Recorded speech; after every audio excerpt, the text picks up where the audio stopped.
rembulane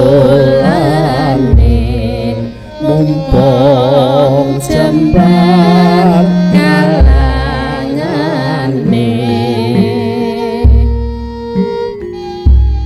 ya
wabarakatuh. Puji syukur kita panjatkan kehadirat Allah Subhanahu wa taala yang telah memberikan kita nikmat, sehat dan kesempatan sehingga kita dapat berkumpul kembali dalam acara Bandai Gulo Kelapa Season 2.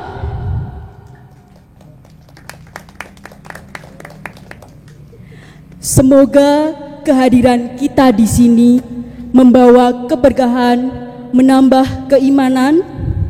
Sholawat serta salam kita haturkan kepada junjungan kita Nabi Muhammad SAW yang telah membawa cahaya Islam kepada kita semua. Izinkan saya, Erlinda Ayu, selaku pembawa acara pada hari ini akan membacakan susunan acara. Untuk acara yang pertama yaitu pembacaan ayat suci Al-Quran dan dilanjut doa oleh Gusmu.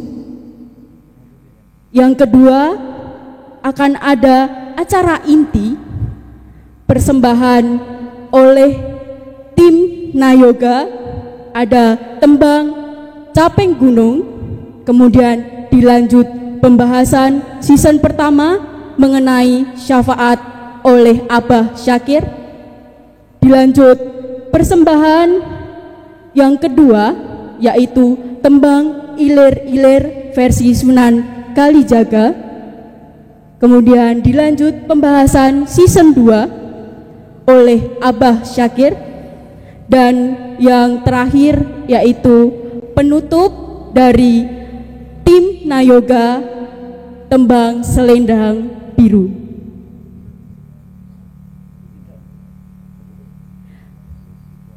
Baik, memasuki acara yang pertama yaitu pembacaan ayat suci Al-Quran dan dilanjut doa oleh Gusmu. Kepada Gusmu kami persilahkan. Assalamualaikum warahmatullahi wabarakatuh.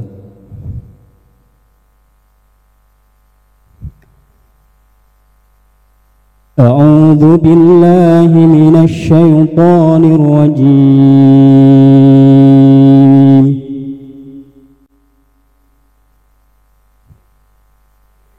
Bismillahirrahmanirrahim.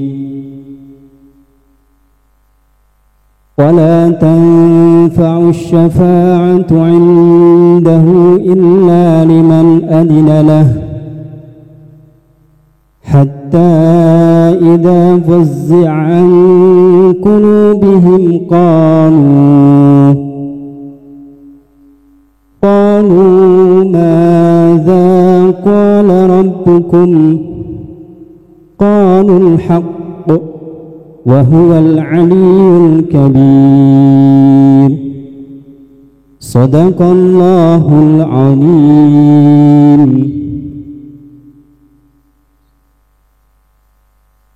شفاعة رسول الله سيدنا مولانا محمد صلى الله عليه وسلم. الفاتحة.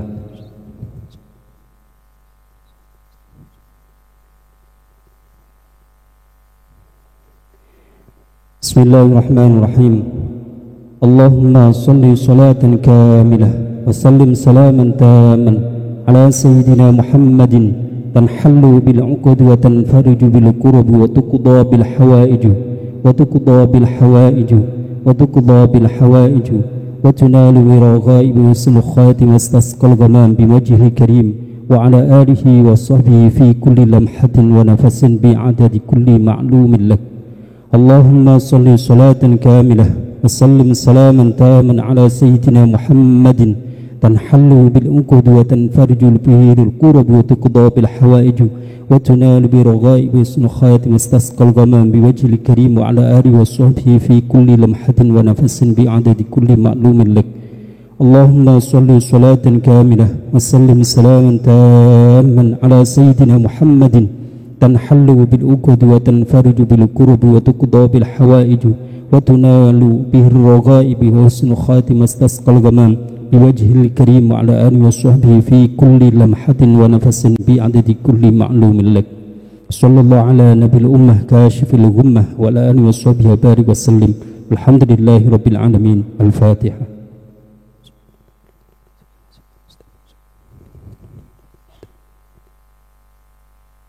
Assalamualaikum warahmatullahi wabarakatuh. Untuk acara selanjutnya yaitu acara inti dumateng Abah Syakir, monggo pinara.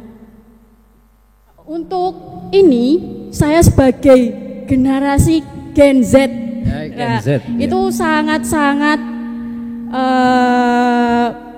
rasanya itu luar biasa Bah, karena kami diperkenalkan seperti ini lagi, terus saya dapat berpartisipasi dalam acara ini, sehingga teman-teman itu bisa mengetahui kita tuh sebagai generasi muda masih dapat dan tetap harus melestarikan budaya kita, terutama budaya Jawa. Iya, betul. Iya. Baik, untuk ini langsung saja ya Bah, untuk kita dengarkan tembangnya. Baik, untuk tim Nayoga sudah siap? Inilah persembahan dari tim Nayoga, tembang Capeng Gunung. Selamat menyaksikan.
Gone padha lara lapo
Iya, bagaimana, Duk? Ini kan kami semua sudah habis mendengarkan tembang Caping Gunung. Bagus banget. Nah, kenapa toh Bah harus ada tembang Caping Gunung di sini tuh? Kenapa harus dipersembahkan? Iya, namanya aja manusia biasa, dapat mengartikan bermacam-macam arti. Tetapi kalau Caping Gunung ini di Indonesia kan seperti topi yang dipakai orang-orang pedesaan, tujuannya sebagai syafaat umum bagi manusia untuk menolong supaya tidak kena panas maupun hujan. Maka dari ini caping ini merupakan simbol mutlak bagi orang Jawa. Dari dulu agama Kapitayan sampai sekarang ini Islam masuk ke Jawa, sudah tercatat sejarahnya. Maka saya harap simbol Jawa ini diperkuat dengan berkah bangkitnya para ulama-ulama Jawa dan sekitarnya untuk ndereke Kiai Haji Madudin sama Gus Abbas dalam perjuangan mencari kebenaran di atas kebenaran. Ya mungkin ini harapan saya, tapi harapan itu kan bisa ya, bisa tidak. Monggo. Piye. Berarti Caping Gunung itu ibaratkan syafaat, pertolongan yang bisa memberikan maunah, mungkin panas, mungkin hujan dan sebagainya. Iya, monggo. Tameng ya, Mbah? Iya. Ngomong-ngomong mengenai syafaat nih, Mbah. Iya. Kan tadi udah Caping Gunung berhubungan dengan syafaat. Iya. Nah, syafaat itu sendiri tuh pengertiannya tuh apa sih, Mbah? Iya. Kalau secara bahasa yang merakyat, syafaat itu artinya pertolongan. Dalilnya sudah dibacakan Gus Muh tadi, tapi mungkin perlu saya tambah dalil sedikit, yaitu di Al-Baqarah 255, madzalladzi yashfa'u indahu illa bi'idznih. Tidaklah berlaku syafaat itu tanpa izinnya. Nya maksudnya kata ganti daripada ilahi Robbi sendiri. Jadi syafaat itu pertolongan. Hanya saja syafaat sangat berbeda dengan maunah sama dengan keramat. Tetapi ada persamaannya. Persamaannya adalah sama-sama pitulungan atau pertolongan, tetapi perbedaannya bahwa syafaat identik lebih akurat, sifatnya permanen di dalam diri manusia. Tetapi kalau maunah atau keramat hadirnya tiba-tiba, atau khariqul wada itu hadirnya tiba-tiba, tidak bisa bersifat permanen. Ya. Mungkin ini bisa sedikit dimengerti, Duk? Baik, Pak, sudah dimengerti. Sudah ya, berarti panjenengan pinter ini. Nah, terus apa lagi, Duk? Ayo, jajan netizen loh. Iya. Sabar, Pak. Iya. Syafaat berarti merupakan pertolongan, iya. Pak. Pertolongan dengan atas izin Allah. Iya. Itu intinya, ya, Pak. Iya. Nah,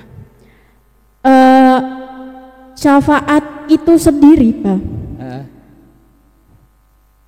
Kalau saya pernah mendengarkan ceramah-ceramah ngoten, Pak. Iya. Syafaat itu diberikan kepada beberapa golongan. Oh iya, betul. Nah, itu ada golongan nabi, iya, ulama, iya, dan yang ketiga para syahid. Iya. Nah, itu apakah bisa, Pak, manusia seperti kami ini dapat memberikan syafaat? Iya. Memang, Dok, syafaat itu sifatnya permanen seperti tadi saya utarakan. Namun syafaat ini akhirnya dari Allah, estafet kepada para nabi-nabi dan kepada orang-orang yang didekatkan oleh Allah dan lain-lainnya. Tetapi kalau syafaat umum, saya kira semuanya bisa. Mungkin jenengan nyunduk punya uang sebagian, bisa memberi syafaat kepada yang lain yang tidak punya, itu bisa. Tetapi kalau sudah menjalar ke masalah syafaat yang khusus, tidak semua orang bisa memiliki syafaat. Maka di sini perlu saya utarakan bagaimanakah syarat syafaat itu bagi manusia, belum bagi jin, belum bagi yang lain-lain. Jadi kita juga jangan jealous atau cemburu kalau laknatullah pun punya syafaat, jin punya syafaat, karena dia akan mensyafaati golongan-golongannya. Tapi di sini saya perkecil, persempit pembicaranya kepada manusia saja. Yeah.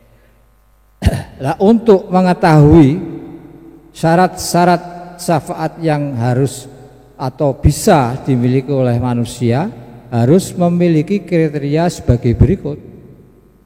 Ini secara masyarakat, tapi host, yaitu harus bisa mengerti, syukur memahami siapa dirinya. Karena kalau kita dijadikan Allah tidak sebagai manusia, tapi dijadikan Allah sebagai tumbuhan, padahal tumbuhan saja bisa memberi syafaat, tapi di sini kita perkecil manusia. Ya. Sampai di sini dulu bisa dimengerti, Dok? Baik, bisa, Pak. Ya. Manusia bisa. Bah, saya mau tanya tentang host itu tadi. Itu apa sih, Bah? Kan bagi kaum-kaum muda seperti saya mungkin ada yang tidak mengerti. Oh iya, host itu artinya khusus. Khusus, artinya orang-orang pilihan yang sudah memang ditempatkan atau didekatkan oleh Allah menuju kasih sayangnya. Tapi di sini yang terpenting bahwa syafaat yang khos ini harus mengerti siapa dirinya. Mau tidak mau kita harus menguliti asal muasal manusia. Pertamanya dulu dari tanah, segumpal tanah, yaitu Nabiullah Adam alaihi wassalam untuk memiliki keturunan. Nah,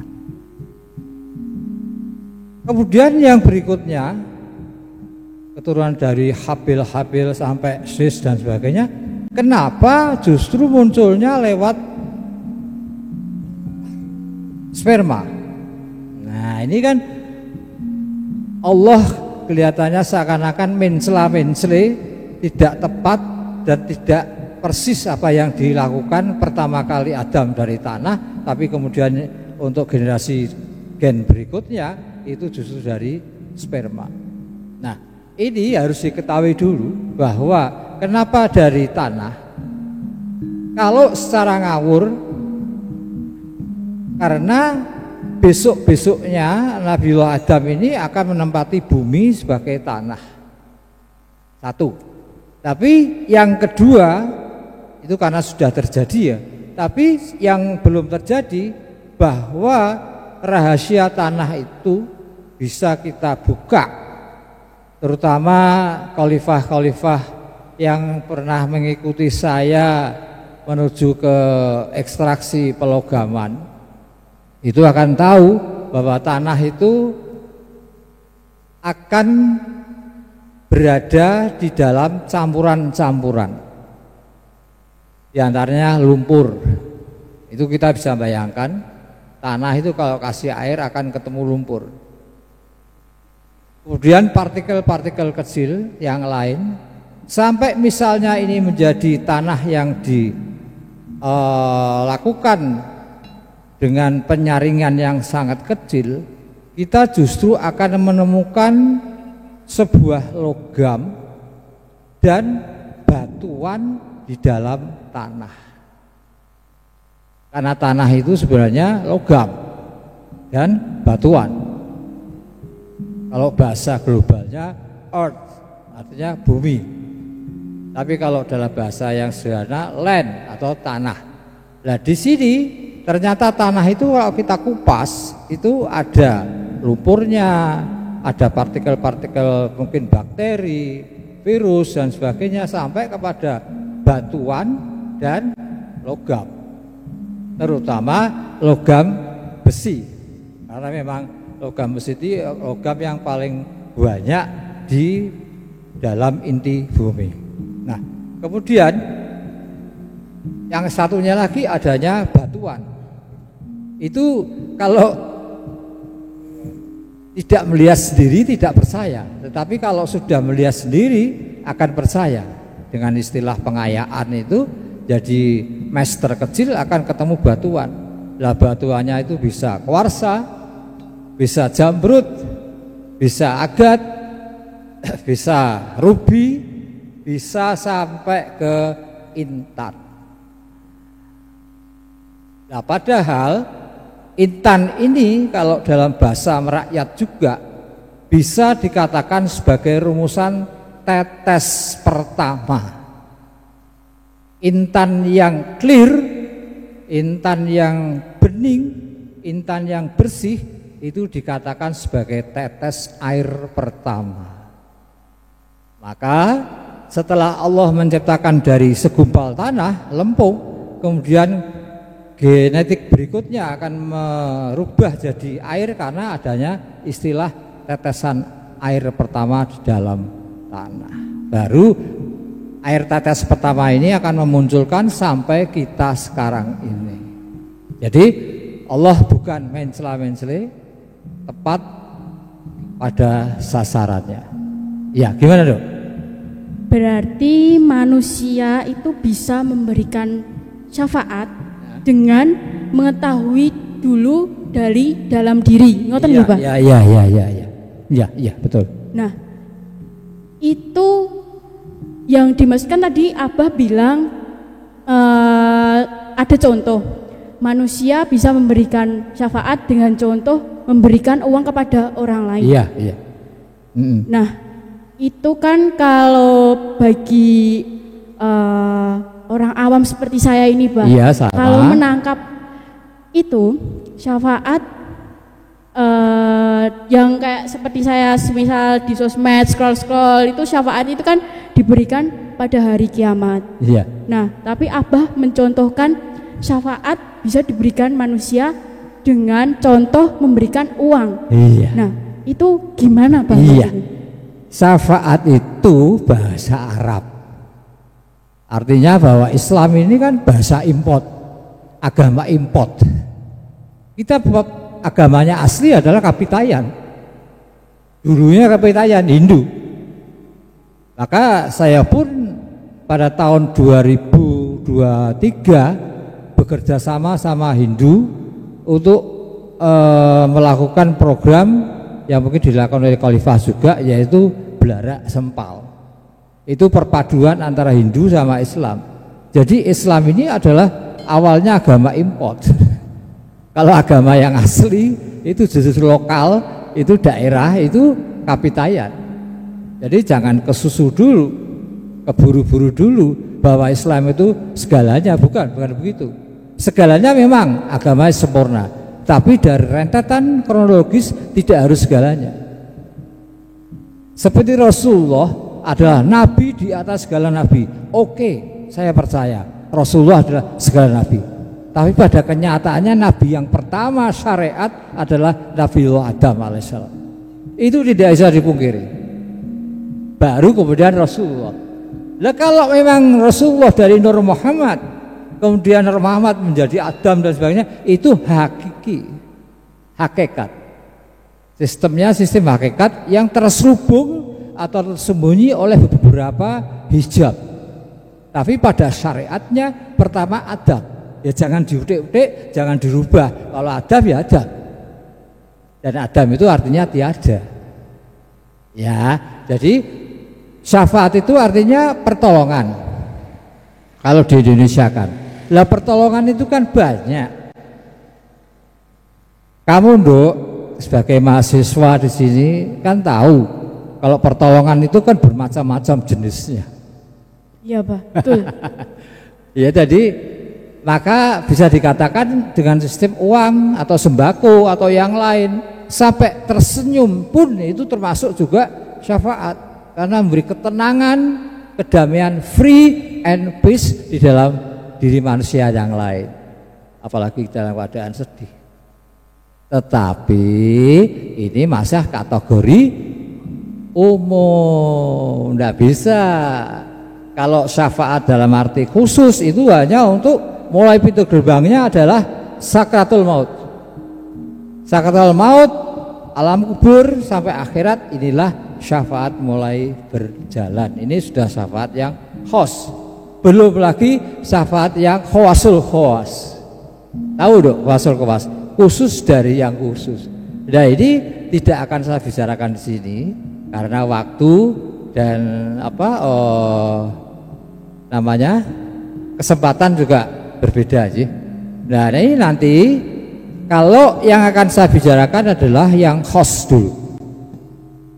Jadi setelah tahu bahwa Adam tercipta dari tanah kemudian berubah kok dari sperma, awalam yaral insanu ana khalaqnahu min nutfah fa idza huwa qasimun mubin, bahwa manusia tercipta dari air atau nutfah yang tak berwarna, lengket. Kalau tidak lengket tidak bisa nempel di rahim. Kalau seperti minuman kita biasa gelondor nanti tidak akan pernah jadi keturunan, maka harus syaratnya lengket. Sperma itu harus lengket.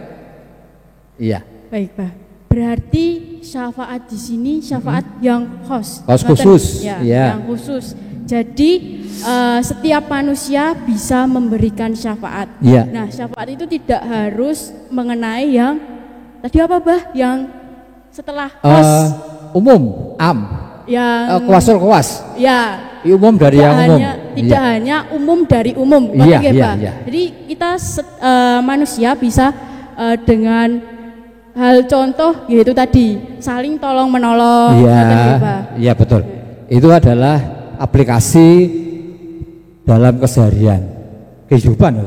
Nah, sekarang setelah tahu dari sperma manusia itu, baru nanti kita akan mengetahui syafaat apa tuh sebenarnya yang dikehendaki Allah itu, yang bisa menolong saat sakratul maut sampai episode berikutnya. Ya, nah ini mungkin sesuatu yang baru, bahwa sperma itu tergolong tak berwarna. Ya, putih itu tak berwarna. Putih tidak termasuk warna, hitam juga tidak termasuk warna. Yang termasuk warna itu mejingku hibiniu, merah, jingga, biru, kuning sampai ungu. Nah, ini kemudian air sperma atau sperma, zat cair ini yang awalnya berwarna akan berubah lewat inangnya, yaitu embrio, berwarna merah. Itu istilahnya noktah segumpal darah. Yang ini akan menjadikan tolak ukur bayi janin ini akan lahir hidup atau akan lahir mati. Nah, gimana tuh? Gimana? Ini rada mumet sithik. Ya, mboten napa-napa, Bah. Ya, mumet sudah sithik. terbiasa untuk mumet-mumet Ya, seperti ini. terutama malam Jumat itu harus mumet. Iya. Malam Jumat harus Iya, mumet. mumet. Malam Jumat, tapi kalau untuk malam Jumat hari ini harus mumet dan happy dong, Pak. Biar ini loh, bapak-bapak, ibu-ibu sudah belum? Ini saya lihat khalifah pada ngantuk semua. Duh, Nah, Ajeng, ayo tekan Tegap dulu yo, tegap dulu nggih. Karena bukonya terlalu banyak. Ngoten, Mbah. Semua makanan itu aja yang di sana itu sudah habis semua. Aduh. Jadi tamu yang datang itu nanti tidak keturahan itu. Saya sama Abah mboten kebagian nggih, Pak. Iya, kita jajan di luar dulu, cari tengkleng atau tongseng di luar. Nggih sing traktir-traktir nggih niki khalifah ibu-ibu ngoten nggih, Pak. Jangan mau dibohongin. Ya. Ya. Akhirnya saya lanjutkan, Duk. Kenapa sperma yang tak berwarna ini menjadi merah? Kemungkinan malah menjadi tolak ukur janin ini secara embrio akan lahir hidup atau lahir mati. Nah, merahnya kenapa? Ilmu kedokteran sampai sekarang ini belum bisa menemukan. Saya juga kuliah di kedokteran. Tahun 90 saya rampung. Itu belum bisa menemukan kenapa sperma yang tak berwarna dan lengket ini berubah jadi merah. Gimana, Duk? Kenapa itu, Pak? Apa dicek? Dicek. Pripun ngeceknya, Pak? Berubah jadi merah. Tak berwarna menjadi berwarna, yaitu merah. Kenapa tidak hijau? Kenapa tidak kuning? Kenapa tidak ungu? Kenapa merah? Karena merah, Bah. Iya. Ini tanda-tanda bagiannya sudah habis, jadi mulai agak bingung. Aku ini habis ini akan makan apa gitu. Ya, kenapa jadi merah? Karena ini adalah sebatas kemampuan akal manusia akliyah adalah ilustrasi dari matahari. Bingung meneh.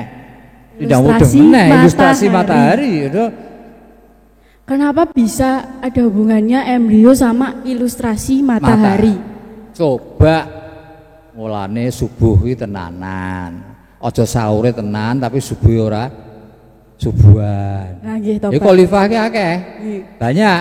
Banyak, Pak. Tapi titelnya khalifah. Nah, khalifahnya tinggal seri titelnya abal-abal atau subuhan kan gitu. Oh, ngoten, Pak.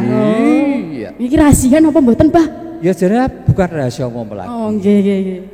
Karena cerita sendiri malah saking jujurnya dia cerita sendiri. Jadi kejujuran tidak pada tempatnya. Oke, curhat kalih Abah malah dibocorkan. Iya. Ngoten nggih, Pak?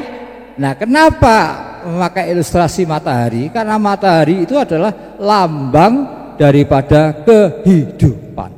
Seperti sperma yang menempel pada liang rahim menjadi janin, itu kan kehidupan juga, akan berkembang 40 hari dan sebagainya sampai terjadi trimester ketiga dalam kandungan. Nah, itu berarti kan kehidupan, tapi masih embrio. Nah, kalau matahari ini kehidupan yang nyata. Nah, lambang daripada kehidupan adalah matahari terbit. Apa jenengan, Duk? Coba dilihat.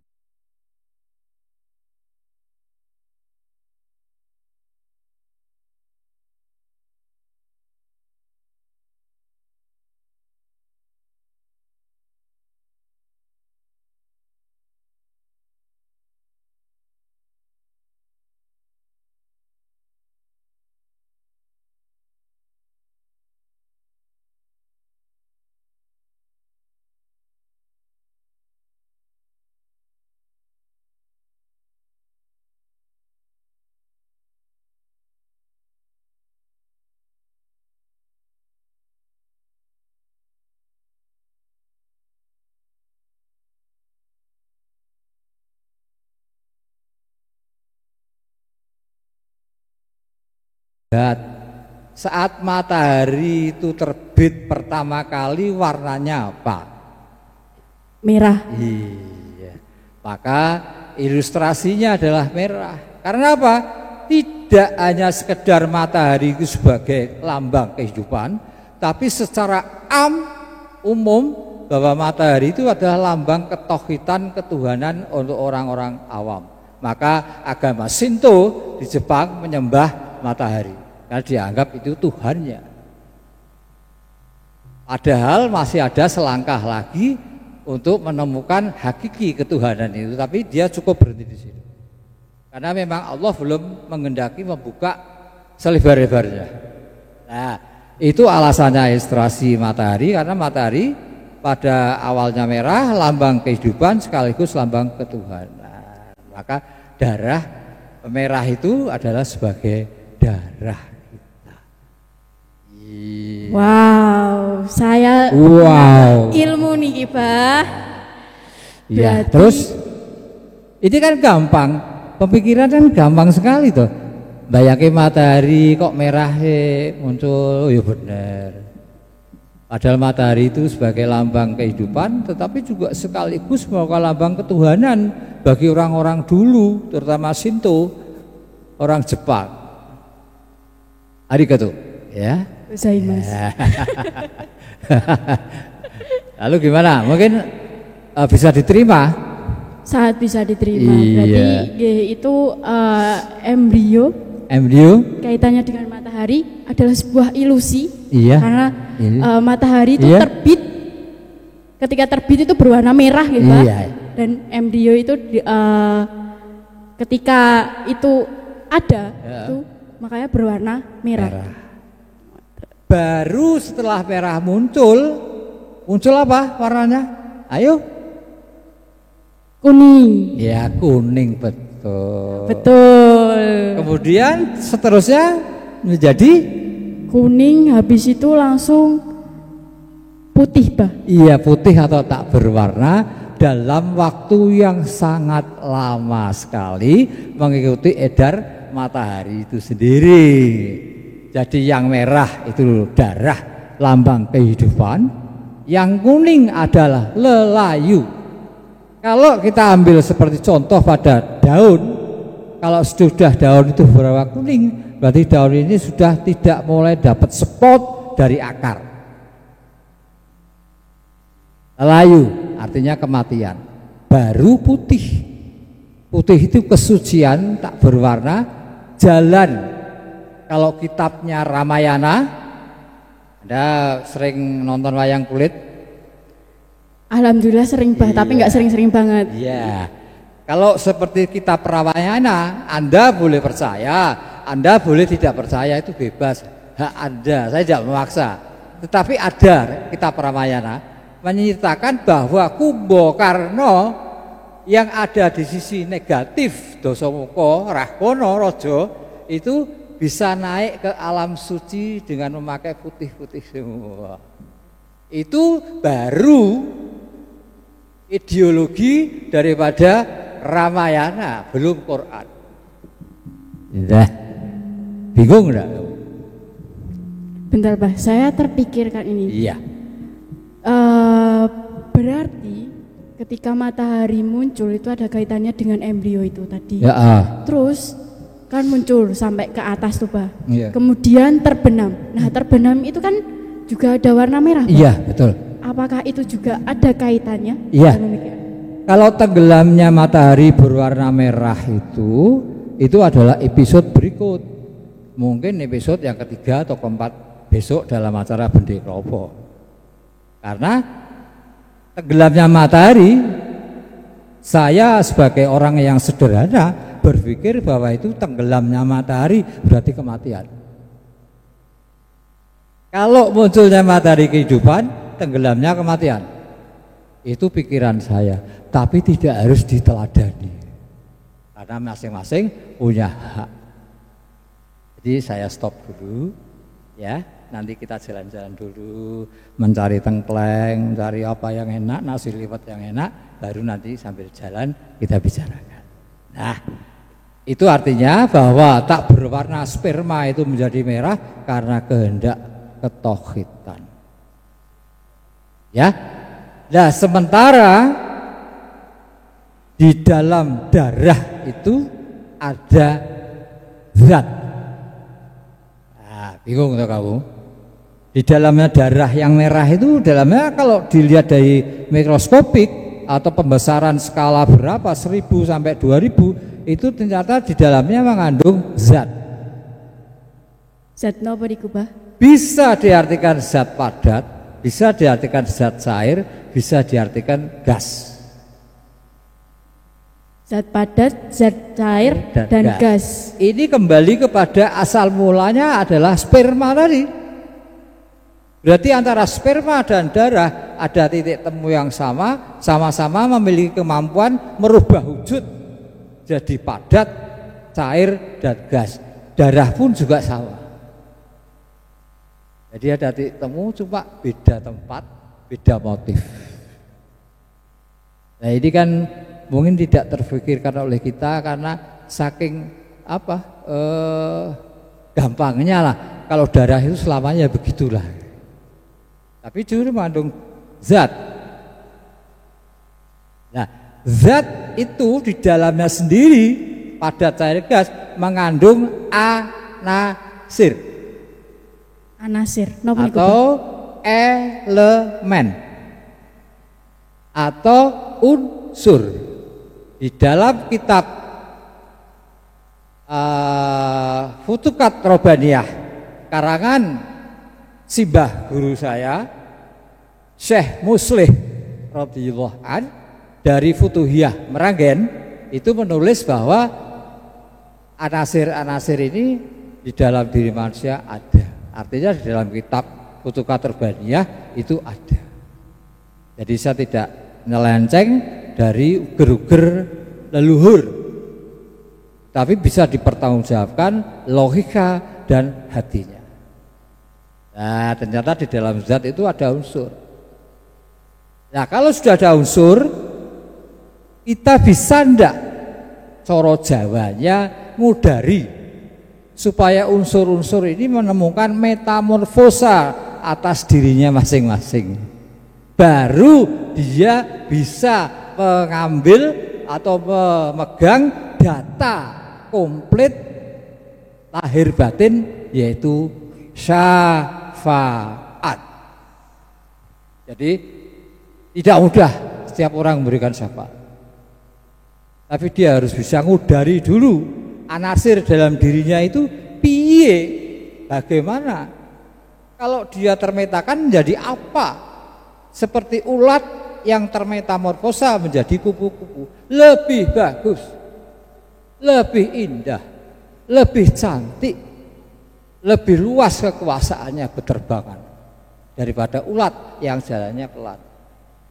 Tapi kalau sudah metamorfosa jadi kupu-kupu, dia akan bisa terbang, cantik, indah, kelirnya bagus.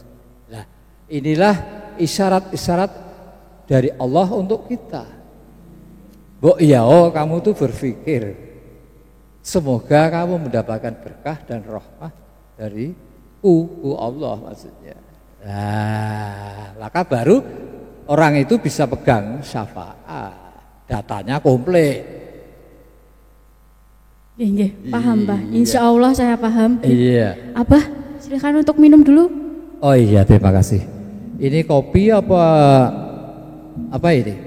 Saya juga nggak tahu nih Pak. Ya mari minum bersama, kita sulang tos. Nah. Ya, kita kan generasi netizen ya. Ayo tos dulu. Nah, asik.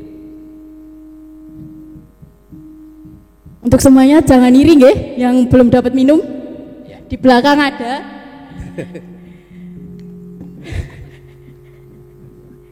Rasa dipikir Bapak nih. Ya, jadi yang pegang syafaat adalah ciri-cirinya orang yang sudah bisa memetamorfosakan anasir dalam dirinya. Gimana do? Anasir itu ono piro gitu, tanya. Nah ini, Pak, anasir itu ada berapa? Sebelum saya jawab, saya ingat tadi malam waktu rapat, panjenengan tanya kalau omong-omong soal matahari, apakah matahari itu bisa dihentikan? Khususnya golongan-golongan tertentu yang mengomongkan kurafat bahwa matahari itu bisa dihentikan. Nah ini harus kita analisa Dok. Ya Pak. Ya. Nah, saya juga ini Pak. Ya. Itu loh, scroll di sosmed yang namanya tok-tok Pak. Tok-tok. Iya, tok-tok. Nah, sama tik-tik beda ya? Beda, ya, tok-tok. Ya, tok-tok. sosmed TokTok. Lebih besar ini ya. TokTok Iya. lebih besar. Nah, itu saya waktu scroll sosmed TokTok, nah Iya. itu ada sebuah ceramah.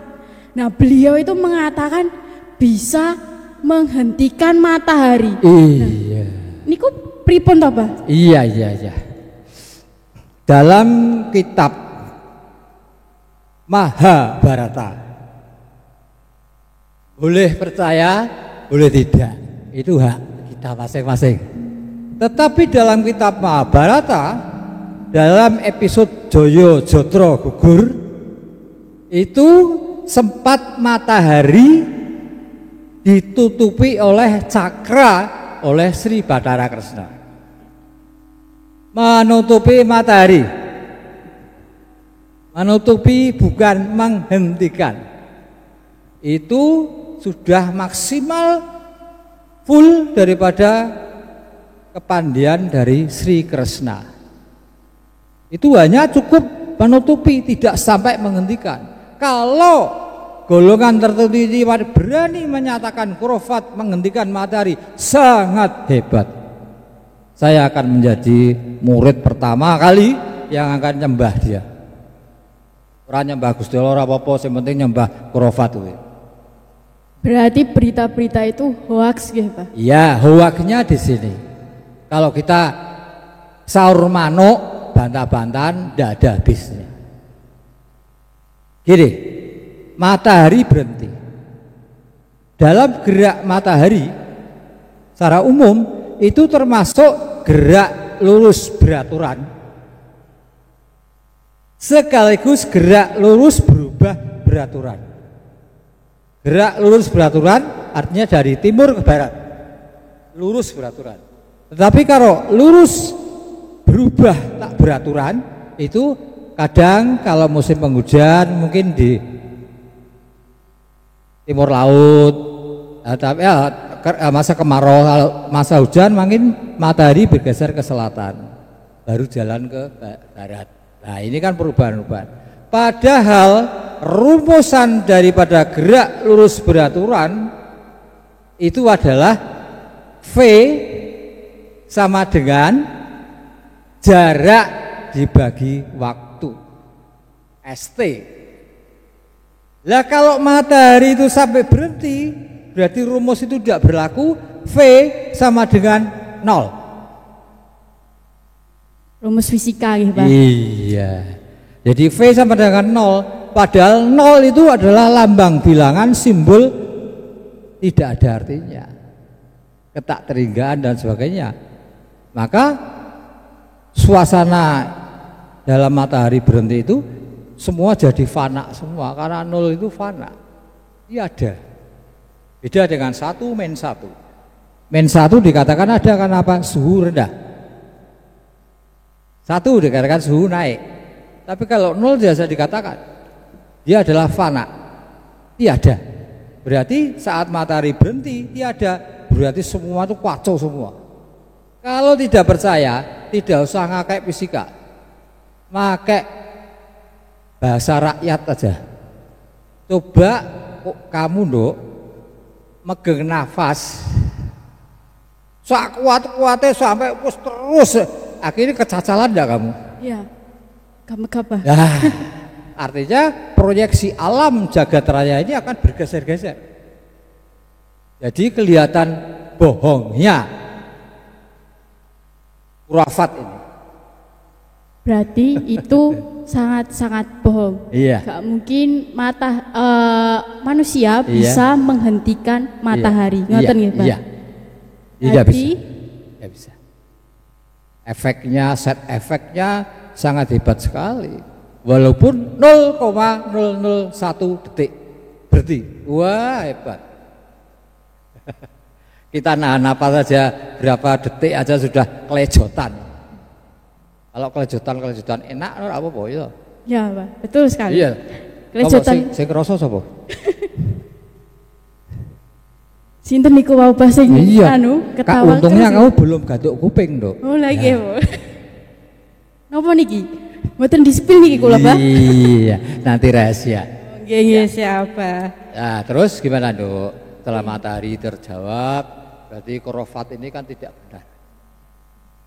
bohong, asal ngomong tapi tidak ada data akurat dan otentik untuk dipertanggungjawabkan.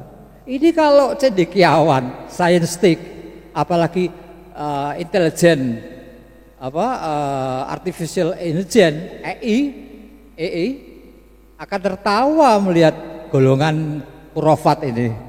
Ngomongnya kok lucu kayak anak-anak baru belajar ngomong aja. Nah gitu Pak. Iya. Saya juga mendengarnya, loh orang ini kok sama saya kok kayak pinter saya. Wah, ternyata bener. Bener. Wong kelejotan aja tahu ya, bisa mendefinisikan ya kelejotan. Orang seperti saya loh, malah bisa lebih tahu ya Pak. Iya. Nah ini Dok. Lalu yang belum saya sempat jelaskan, bagaimana toh memetaformosakan anasir elemen dalam tubuh. Yang termasuk anasir yang umum itu ada 4. 1 air, ya, 2 api, 3 udara, 4 tanah. Nah ini akan saya uraikan sedikit aja, tidak terlalu dalam, karena saya sendiri juga pusing ya, yang gampang-gampang aja. Air, kalau kita sekarang ini kan tahu bahwa air itu hidrogen dan oksigen, tahu. Tapi kalau zaman bahula antah berantah kan tidak tahu. Kalau air itu hidrogen tidak tahu. Karena belum zaman segitu kan belum ada penelitian juga seperti sekarang. Iya. Jadi yang diketahui bahwa air adalah mempunyai sifat kehidupan turun ke bawah. Turun ke bawah. Iya. Artinya apa? Artinya air itu selalu mencari gravitasi terendah dalam kehidupan sifatnya. Beda dengan api. Kalau api menjalar ke atas, kalau air ke bawah. Artinya tawazu.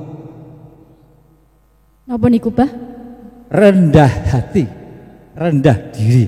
Maka pemegang data manuskrip daripada syafaat orangnya harus tawazu, rendah hati. Kalau dia sombong, merasa tinggi dirinya, dan ada pemisah antara kurofat dengan mukibin, itu berarti kan sudah ada pemisah. Itu sudah tidak mungkin pegang syafaat. Karena semakin rendah hati, semakin rendah posisinya, dia kalau menerima, dia diangkat oleh Allah Rabbul Alamin, ditinggikan derajatnya. Nah ini berkaitan dengan api, Bah? Kalau api,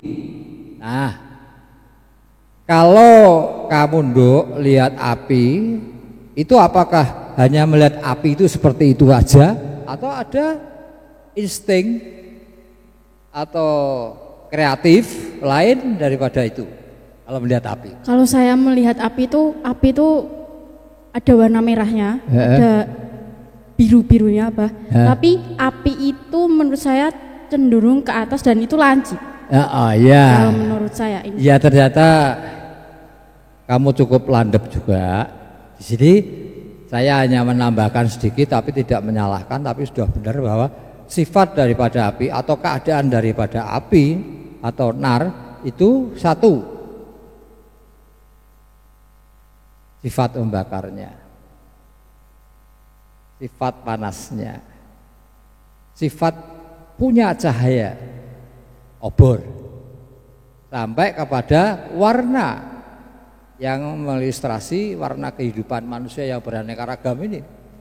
Terus kemudian meruncing dalam bentuk ke atas. Itu yang kamu Nduk ceritakan, itu benar sekali. Nah, inilah artinya api ini sudah bisa memisahkan dirinya masing-masing, seperti ulat menjadi kupu-kupu. Kalau api yang belum bisa memisahkan antara panasnya, cahayanya, sifat membakarnya, dan meruncingnya, belum bisa. Nah, maka ya diambil meruncingnya. Meruncingnya adalah piramid atau tanda ketuhanan yang hanya ahad. Kan dia tidak cabang gini, tapi gini. Nah, maka pemegang daripada syafaat adalah orang yang ahli tauhid benar-benar, bukan tauhid abal-abal. Baik, berarti api juga air dan api itu juga ada kaitannya dengan syafaat. Iya, justru faktor. Ya, lah tauhidnya ini ada 3. Tauhidnya orang umum, seperti matahari tadi. Tapi tauhidnya yang sudah mulai menengah, khawas tengah adalah asma Allah. Ya Allah, ya Rahman, ya Rahim, ya Malik, ya Qudus, ya Salam, ya Mu'min, ya Muhaimin, ya Azizu, ya Jabari, ya Mutakabiru, seterusnya. Terus sifat Allah. Nah, ini sampai kepada zat Allah, itu sifat tauhid yang agak menengah. Maka kita kalau sering dengar baca orang baca Asmaul Husna, oh orangnya sudah agak menengah ini, sudah tahu, sudah cinta, sudah senang dengan bacaan ini. Tetapi kalau tauhid yang lebih tinggi lagi, khawasul khawas, adalah tajaliyah. Tajaliyah, Pak? Ya, tajaliyah. Apakah itu tajaliyah? Iya, tajaliyah itu kalau Indonesianya bahasa rakyatnya manifestasi, ngejowantah. Bahasa Jawanya ngejowantah. Misalnya panjenengan punya hati, ya, baik di lagu-lagu maupun sinetron, kadang-kadang judulnya Seputih Hatiku, ya, Seluas Hatiku. Ya. Hati itu di dalamnya ada apa? Yang umum aja. Kalau yang umum-umum kayak anak ABG saya itu ada perasaan, Bah. Iya. Saya tanya, Dok, kalau Anda yakin di dalamnya hati itu ada perasaan, perasaan itu nyata atau abstrak? Nyata atau abstrak? Ya. Maksudnya nyata itu, perasaan itu bisa dilihat seperti melihat gelas ini. Atau perasaan itu tidak bisa dilihat, tetapi kita yakin ada, tidak bisa dipungkiri. Mau lari kemanapun tetap ada perasaan itu. Gimana? Kalau saya tengah-tengah boleh nggak, Bah? Iya boleh. Tengah-tengah itu yang paling enak. Kalau menurut saya, Bah, perasaan itu tidak terlihat. Ya. Kalau semisal dipendam sendiri. Ya. Itu menurut saya. Iya. Jadi kalau semisal saya sedang mungkin itu tidak terlihat bagi orang lain, Ya. tapi terlihat bagi diri kita sendiri. Iya. Kemudian abstrak, kalau yang abstrak itu perasaan yang terlihat ketika kita mengungkapkan. Oh iya, ya betul. Ini adalah jawaban-jawaban yang masih bisa dilalui oleh akal. Tapi sekalipun jawaban Anda yang ada 2 kelas ini, apapun juga perasaan itu dipendam atau tidak, yang mendam itu sendiri kan juga tidak tahu wajahnya perasaan, bentuknya perasaan itu tidak tahu. Tahunya abstrak, tapi yakin ada di dalam diri saya, terutama di hati saya. Lah itulah manifestasi Tuhan. Maka saat Adam alaihissalam melakukan suatu tindakan makan buah kuldi, sembunyi dimanapun Allah tahu. Karena apa? Yang mendeteksi adalah perasaannya Adam. Ketika Adam masih mempunyai perasaan, dimanapun sembunyi Allah tahu. Karena perasaan itu manifestasi daripada Tuhan sendiri. Ada tetapi tidak terlihat. sebagian dari sifat Tuhan adalah ada. Tuhan itu ada, tetapi tidak terlihat. Nah, itu artinya manifestasi. Baik, Pak. Wah. Berarti manifestasi dengan perasaan. Perasaan berarti kita itu dapat merasakan perasaan, tapi tidak mengetahui membuktikan bentuk daripada perasaan. Tapi yakin ada. Kemanapun Anda berbohong, kemanapun Anda lari ke ujung dunia, tetap ada. Wow. Nek sing diutang ya sudah diutang, mlayune ndi diutang. Tangi turu ya kelingane utang gitu tuh. Ya.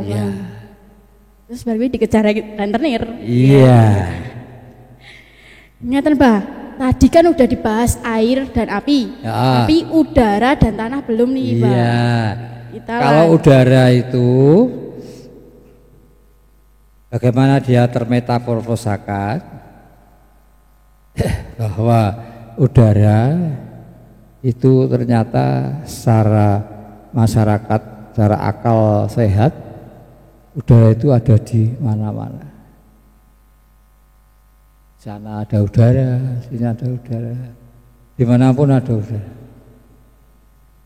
Nah, udara ini sendiri masuk persis kriterianya pada saat kita bernafas. Ya, saat bernapas, mengambil nafas adalah mengambil oksigen, mengeluarkan nafas, mengeluarkan karbon yang mengandung racun-racun tubuh itu keluar. Andai kata kamu tidak bisa bernapas, oksidan itu akan menghabisi tubuhmu semua. Nah, untungnya di dalam tubuh ini ada antioksidan asli dari tubuh, yaitu glutathione. Namanya glutathione. Glutathione itu adalah antioksidan yang memang diproduksi oleh tubuh sehingga bisa membantu kita bernafas.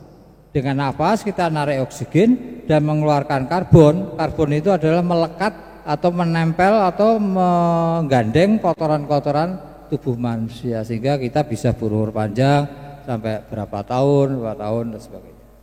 Maka seperti di Tuban itu desa apa namanya lupa saya. Kebanyakan sistem sirkulasi udaranya kan lebih besar daripada di Brujul. Maka orangnya lebih panjang-panjang umur. Yang di Tuban, Pak? Ya, Tuban desa apa itu namanya? Ada yang tahu, Khalifah? Di Tuban itu. Ada yang tahu? Kenapa? Hah? Bawean, Pak. Nah, desa Bawean itu penduduknya panjang-panjang umur karena oksigennya lebih besar daripada Brujul. Berarti oksigen nggih apa namanya, Bah, mempengaruhi panjang umurnya. Iya. Maka syarat menegang data syafaat adalah dia selalu berinisiatif ada di mana-mana di dalam memberikan kasih sayang Rahman Rahim. Jadi itu syarat sebagai syarat pemegang syafaat. Tapi kalau kurofat ini tidak mungkin dia akan bersifat di mana-mana memberikan tali asih, tidak mungkin. Dia malah dawer. Dawen, Pak. Dawer. Jadi tanya Khalifah, dawer itu apa? Dower apa dawer? Duwer apa dawer niki? Napa mboten krungu kula? Napa? Dawer, Pak. Dawer, dawer. Artinya meminta-minta. Keempat adalah tanah. Yang metaforposanya tanah itu apapun dibuang ke tanah. Yang tidak penting kadang dibuang tanah. Yang penting buat tanah. Artinya tanah ini sifatnya menerima. Maka ciri khas daripada pemegang syafaat adalah orang-orang yang qanaah terhadap Allah dan memberikan tali asih yang besar kepada setiap manusia, tidak harus membedakan agama Islam agama Konghucu, agama Buddha, agama Kristen dan sebagainya. Tapi ini sudah masuk ke alam universal. Terus kemudian ke api, ketuhanannya jelas. Ketuhannya Rasulullah SAW. Yang terakhir adalah air tadi. Selalu rendah hati. Nah inilah ciri-ciri khas orang pemegang syafaat. Dan sifatnya permanen. Kalau dia sekali punya, sudah selamanya punya. Baik, berarti kesimpulannya yang saya tangkap ini, manusia bisa memberikan syafaat dan ciri-ciri manusia yang memiliki syafaat yang permanen itu yang bisa memetaforsa dalam diri dengan unsur tadi air, api, udara, tanah. Dengan air yaitu rendah hati, kemudian api ketuhanan yang jelas, kemudian udara ada di mana-mana, kemudian tanah menerima. Ngoten nggih, Pak? Inti dari ini. Lalu saya tambah sedikit untuk biar tidak ngantuk. Maka ahli anasir baik dari air sampai dengan tanah dinamakan airbender, ya, pengendali udara.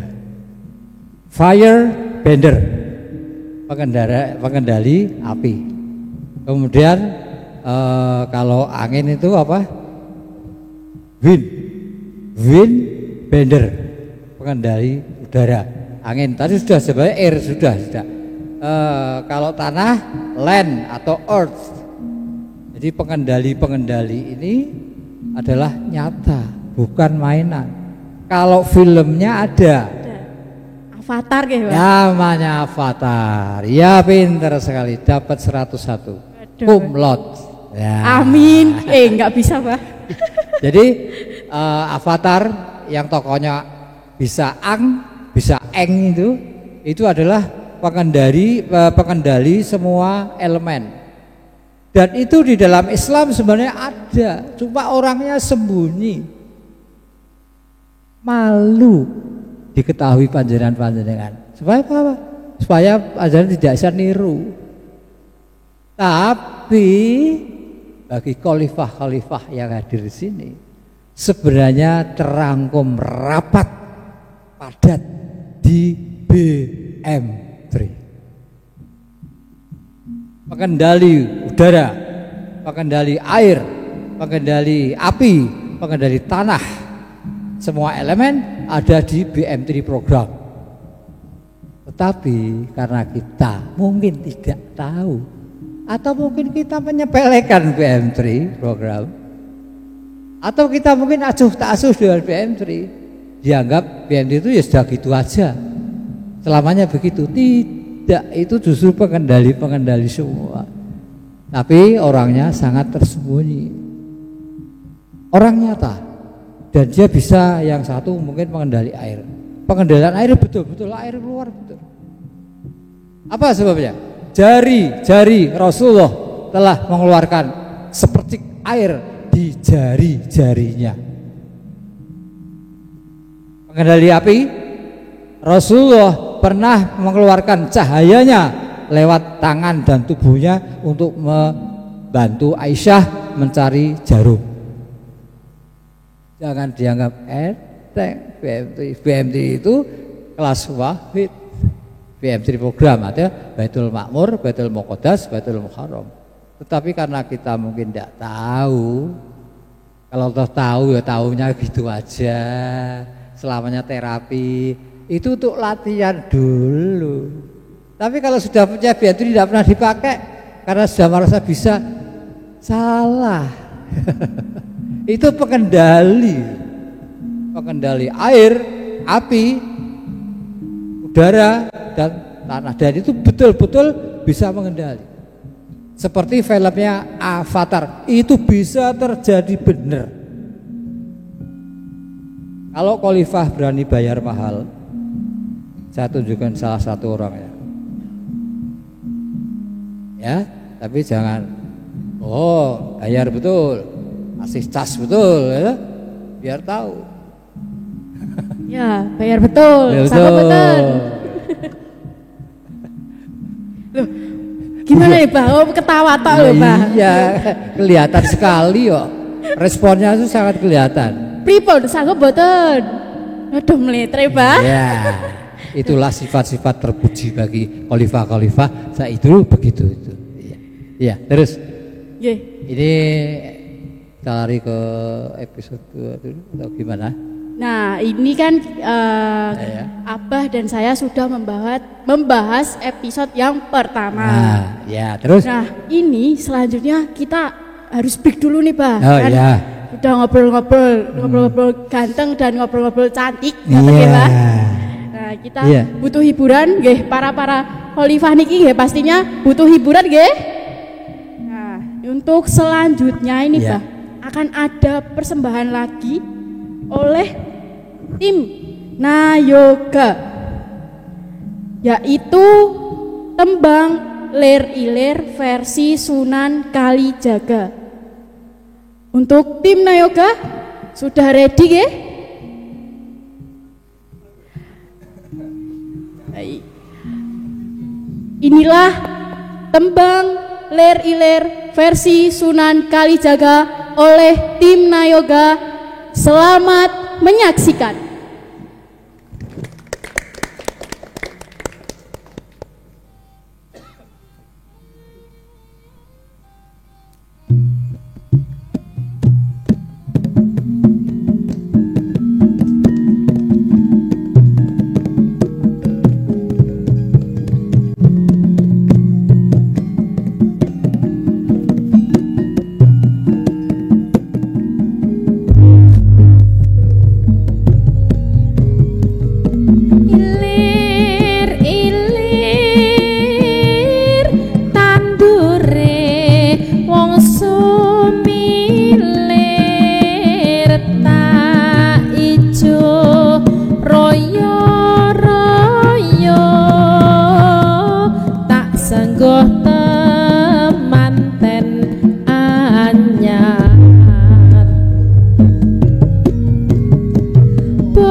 Gimana, Dok? Kan sudah habis mendengarkan lagu Lir Ilir nih, Pak. Iya. Nah, Lir Ilir itu menurut saya itu lagu yang menceritakan tentang manusia yang harus bangun dari keterpurukan. Iya. Apakah itu betul, Pak? Ya, sangat benar. Artinya bocah angon coba penekno, lunyu-lunyu penekno. Ya, artinya dari manusia yang sudah memegang data manuskrip tentang syafaat secara hak, yaitu dengan melakukan ikhtiar-ikhtiar menaklukkan elemen-elemen ini, kemudian dia naik menuju 3 kerajaan besar milik Ilahi Robi, yaitu kerajaan Baitul Ma'mur, kerajaan Baitul Muharram, dari kerajaan Baitul Muqaddas. Tapi di sini karena waktu juga sangat terbatas, saya hanya mengelupas kerajaan yang pertama, yaitu Baitul Ma'mur, rumah yang diramaikan. Baitul Ma'mur itu kepala sampai leher. Nah, di dalam Baitul Ma'mur ada ubun-ubun. Waktu kecil, di dalam ubun-ubun ada otak. Di dalam otak ada alam fikir. Di dalam alam fikir ada cahaya. Di dalam cahaya ada gerak kehidupan. Di dalam gerak kehidupan ada hidup dengan kehidupannya. Nah, di sini memang yang agak misterius adalah di dalam akal pikiran ada cahaya. Itu gimana kok bisa begitu? Akal pikiran ada cahaya. Ya. Pripun iku, Pak? Ya. Di dalam akal pikiran ada cahaya, maksudnya begini. Saat manusia menggunakan alam fikirnya, mau tidak mau akan bisa memutuskan bahwa ini benar, bahwa ini salah. Ya. Jadi setiap manusia harus memikirkan hak dan batil. Nah, gitu. Nah, cahaya sendiri adalah fungsinya membuat sesuatu yang tidak terlihat menjadi terlihat. Dengan ada cahaya, rumput ini terlihat. Tidak ada cahaya, rumput ini mungkin tidak terlihat karena gelap. Nah, berarti cahaya dengan alam pikir satu kesatuan yang tidak bisa dipisah-pisahkan. Karena alam pikir itu menentukan baik dan benar, sama aja cahaya tahu baik dan benar. Maka sang pemegang syafaat secara utuh dia akan lari ke kerajaan besar namanya Mi'raj menuju ke Baitul Ma'mur untuk disahkan dengan lentera cahaya syafaat. Nah, berarti Pak, Ya. kalau seperti itu ini konsepnya akan muncul pertanyaan seperti ini. Bagaimana teknis supaya manusia bisa mencapai ahlul syafaat? Ya. Teknisnya, dan ini juga saya nyuwun maaf penutup juga ya, Dok. Jadi teknisnya banyak, tapi tidak akan saya berikan semuanya. Hanya satu aja yang saya berikan. Tutup mata, netro sungsang. Artinya apa? Dengan kita menutup mata seperti si buta dari Gua Hantu, itu lebih sensitif enggak si buta Gua Hantu? Telinganya lebih sensitif, organ-organ peka lainnya ini itu lebih sensitif. Karena mata itu harusnya melihat, tapi karena tidak bisa melihat, dia akan berubah atau menjalar ke telinga dan pikiran untuk menjadi lebih tajam. Nah, akhirnya bisalah mencapai salah satu yang diizinkan oleh Allah, yaitu syafaat. Netro sungsang atau mata tertutup sebagai syarat awal adanya syafaat. Ya, mungkin ini teknis yang bisa saya berikan. Untuk lainnya karena waktu nanti to be continue. Terima kasih, Dok. Sebentar, Pak, ada satu lagi yang kurang, Pak. Ya, gimana? Ini, Pak. Wah, ini tentang sosmed lagi, Pak. Iya. Tapi ini sangat urgent, mungkin bagi saya sangat urgent. Ya. Nah, itu ada cuplikan ceramah, ada seorang yang mengaku bahwa beliau bisa mematikan atau memadamkan api neraka. Ah, iya, saya lupa.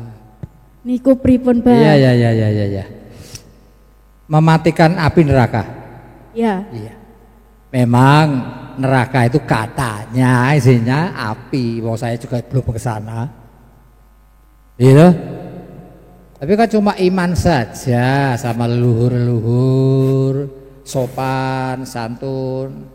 Tapi di luar itu akal sehat mengatakan kalau toh memang neraka itu isinya api itu bisa metamorfosa menjadi panasnya. Jadi sifat membakarnya, sifat meruncingnya, ada warnanya. Jadi bermacam-macam api, ternyata tidak hanya satu api, tapi bermacam-macam jenis api sesuai dengan fungsinya masing-masing. Lah kalau api ini dimatikan, berarti cahayanya hilang enggak? Hilang, Bah. Dari cahaya Gusti Allah hilang. Masa Gusti Allah kalah karo kurofat? Betul, Bah. Ini kan logika. Ya. Ini kan logika. Paham ya? Sangat paham, Ya, Bah. paham. Ayo ngecas aku. Berani berapa? Waduh, mboten wani niki kula, Bah. Mun kula tak teng wingking mawon. Iya. Iya toh. Bapak wong pelit toh. Jadi gini, memang saya percaya tidak percaya, wong saya juga belum pernah ke sana. Neraka itu jane ana tenan ora toh? Surga itu ada tenan apa enggak? Padahal kalau ada misalnya surga neraka itu keseimbangan. Enggak bisa neraka dimatikan, surga tetap ada. Surga ya hilang. Cahaya surga itu pasti hilang. Karena apa? Di dalam api itu ada sifat bakar, warna, ujungnya runcing, dan cahaya itu bisa menyinari maupun mencahayai obor. Nah kalau api itu dimatikan, cahayanya pasti mati. Mosok cahayane Gusti Allah sing gawe kurofat kuwi mati. Ya. Iya. Jadi itu ceramah-ceramah yang tidak benar nggih, permisa-permisa semuanya. Iya. Ya betul, tidak bisa dipertanggungjawabkan. Menurut logika saja sudah patah. Ya, otentiknya, akuratnya tidak ada sama sekali. Seperti menghentikan matahari. V0 sama dengan 0. Arti 0 itu tiada. Tidak akan mau manusia siapapun diberi uang 0 rupiah. Tidak ada. 1 rupiah masih mau. Tapi 0 rupiah tidak. Karena 0 itu bilangan tiada. Ya kalau matahari berhenti, berarti semua tiada semua. Walaupun hanya berhentinya 0,0001 detik. Tidak bisa. Kecuali kiamat. Nggih, Pak. Iya. Ya, pokok Duk, gimana? Berarti nggih cukup nggih, Pak. Iya. Untuk pembahasan kali ini. Iya, ini mudah-mudahan Dari- bisa dipahami ya. Ya. Berarti saya mungkin akan sedikit berpesan nih, Pak. Ya. Setelah kita mendengarkan ceramah tadi, kalau saya mewakili generasi muda di sana yang menonton, para netizen, kita tuh harus bijak dalam bersosmed. Jadi kita jangan sampai kalah dengan generasi-generasi yang lebih tua. Kita harus lebih cerdas lagi. Kita harus bisa mengolah sosmed kita. Kemudian kalau ada semacam berita-berita seperti itu, jangan langsung percaya saja, tapi telaahlah, harus digali lebih dalam lagi. Jadi jangan menjadi generasi yang apa-apa ya sudah. Jadi nanti kita banyak kemakan hoax. Ngoten nggih, Pak? Ya, amin, amin. Ya. Baik. Ini sudah selesai nih, Pak, untuk season pertama dan season kedua. Ya. Nah, setelah ini akan ada lagi hiburan nih, Pak, dari Nayoga, yaitu Selendang Biru. Iya. Nah, tembang ini apakah ada artinya, Pak? Iya. Selendang biru itu kalau tidak salah satu paragrafnya mengatakan tetepono janji. Ono janji. Tetepono janjimu selendang biru. Artinya bahwa dengan begitu kita adalah orang-orang yang menepati janji, wadah terhadap apa yang memang kamu diberikan oleh Allah. Kalau kamu diberikan syafaat, mampu memberikan syafaat, berikanlah tanpa harus memilih orang dan sebagainya. Tapi saya harap syafaat itu mungkin kita latih dengan syafaat yang umum dulu, membantu sesama manusia, tersenyum sesama manusia dulu. Jangan yang kos-kos dulu. Itu aja dipelajari dulu. Gampang wangel. Iya? Paham enggak? Paham, Pak. Saya aja merasa sulit. Saya ngasih orang yang namanya Khalifah namanya Duloh. Kan kenal sama Duloh. Aduh, Nah. sinten iku, Bah? Ya. Itu saya niatnya setiap mau ketemu Abdullah, setiap ketemu Abdullah mau membantu 50.000, tapi kok hati jadi tidak jadi. Jangan, kamu sendiri butuh. Akhirnya nggak jadi. Ternyata walaupun memberi 50.000 sangat sulit. Apalagi melihat Abdullah orangnya juga sulit.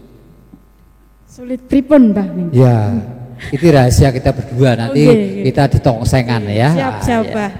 Aduh. Iya, oke. Baik, terima kasih ya, Abah. Baik, tidak terasa kita semua sudah ada di penghujung acara nih. Nah, tadi kan sudah saya sampaikan bahwa penutup acara hari ini akan dibawakan oleh tim Nayoga kembali. Ya, kita asik seru-seruan lagi, kita mendengarkan tembang-tembang lagi, kita bernostalgia lagi. Nah, sebelum menginjak ke persembahan Nayoga, saya mau ini dulu ya, pamitan dulu. Kalau ada pembukaan pasti ada pamitan. Nah, tidak terasa di penghujung acara. Terima kasih kepada semuanya. Terima kasih kepada Abah Syakir. Terima kasih kepada para khalifah, tamu undangan, ibu-ibu yang hadir, dan semuanya yang tidak bisa saya sebutkan. Semoga acara ini bisa memberikan dampak yang sangat positif bagi kita di sini maupun di luar sana nantinya. Dan kesimpulan pada hari ini bahwa kita sebagai setiap manusia itu bisa memberikan syafaat dengan syarat mengetahui dari dalam diri dulu sendiri. Nah, untuk mengetahui dari dalam diri dulu sendiri itu ada cara-cara memetaforsakan, yaitu dengan air, rendah hati, kemudian api, ketuhanan yang jelas, kemudian ada udara, ada di mana-mana, kemudian ada tanah dengan sifat menerima. Nah, itu merupakan pembahasan kita pada hari ini. Nah, sebelum menginjak ke acara hiburan, saya ada pantun. Semuanya nanti bilang cakep ngoten nggih? Siap. Belum, sabar. Ngobrol malam bersama Abah. Pastinya sangat seru sekali. Mohon maaf bila ada salah.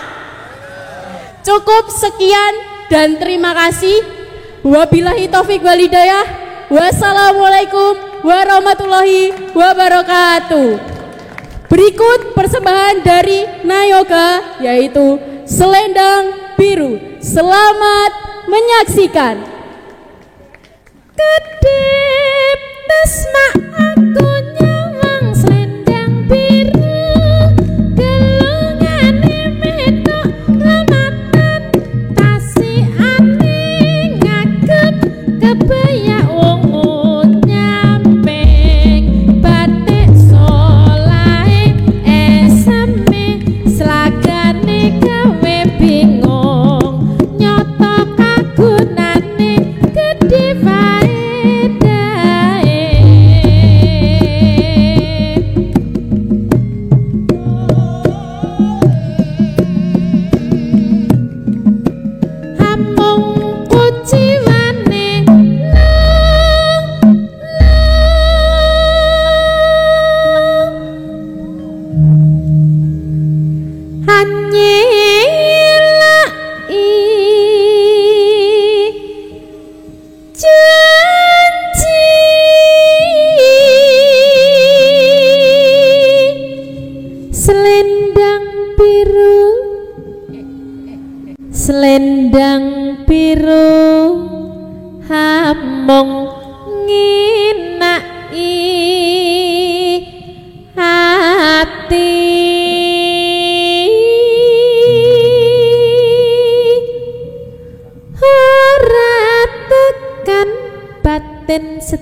setiamu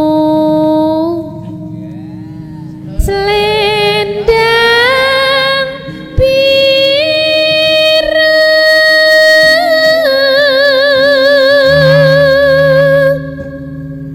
tetap ana janjimu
selendang biru selendang biru hamong nginai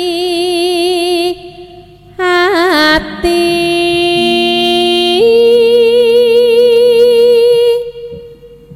nurat tekan batin setiamu